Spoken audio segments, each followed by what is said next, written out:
Bayangkan, otak Anda seperti perpustakaan besar. Kebanyakan orang memasukkan buku sembarangan, menumpuk di lorong, hingga sulit dicari saat dibutuhkan.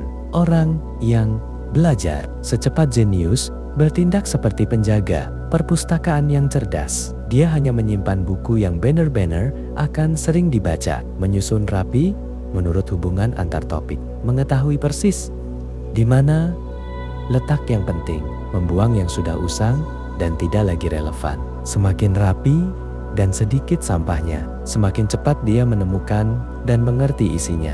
Bagian 1, hal yang jarang dikatakan. Pernahkah Anda bertanya, mengapa ada orang yang tampak dilahirkan pintar dan menguasai hal baru dalam hitungan minggu, sementara kita menghabiskan berbulan-bulan namun tetap merasa belum paham sepenuhnya? Bukan semata-mata soal bakat bawaan. Riset psikologi kognitif selama puluhan tahun menunjukkan perbedaan terbesar bukan pada kapasitas otak, melainkan pada cara otak diperlakukan. Apa yang kita fokuskan, apa yang kita buang, dan bagaimana kita menyusun informasi.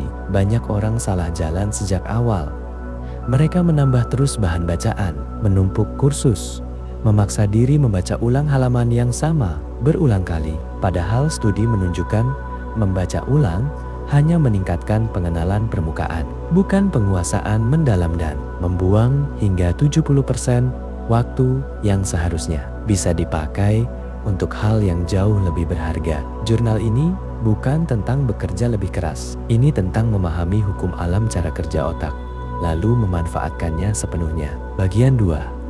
Mengapa kita selalu merasa kurang waktu? Otak manusia hanya mampu memproses sekitar 4-7 butir informasi baru sekaligus dalam memori jangka pendek. Jika terus dipenuhi hal yang tidak penting, hal yang paling berharga pun akan tersisih. Para jenius yang kita kenal seperti Albert Einstein, Marie Curie, Leonardo da Vinci bukanlah mereka yang tahu segalanya. Mereka adalah mereka yang tahu apa yang tidak perlu diketahui.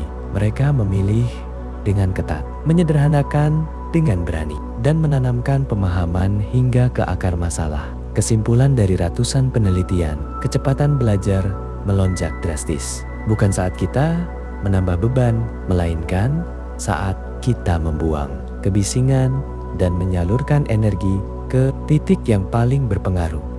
Bagian 3, 5 prinsip utama. Bab 1. Temukan inti dulu, baru pelajari. Prinsip pertama, 80% kemampuan datang dari 20% materi inti. Inilah hukum Pareto yang terbukti berlaku di bidang pembelajaran. Biasanya kita mulai dari halaman pertama hingga terakhir tanpa memilah. Cara Genius 1. Bedah topik besar menjadi bagian-bagian kecil. 2. Tandai mana yang berulang di mana-mana menjadi dasar konsep lain dan paling sering dipakai. 3.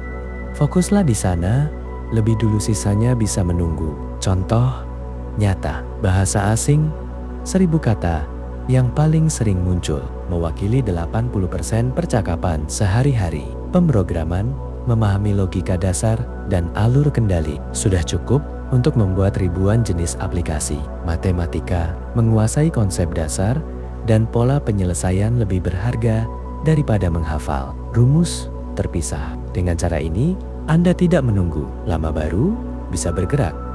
Dalam beberapa hari, Anda sudah bisa melihat gambaran besar dan mulai mempraktikkannya. Bab 2. Pahami sampai bisa dijelaskan sederhana. Tidak ada gunanya menghafal jika Anda tidak bisa menjelaskannya tanpa istilah rumit. Inilah teknik Feynman, metode yang terbukti mempersingkat waktu penguasaan materi hingga berkali-kali lipat. Langkahnya 1. Pilih satu konsep, tulis di kertas kosong. 2. Jelaskan seolah-olah Anda sedang berbicara pada anak usia 10 tahun. 3.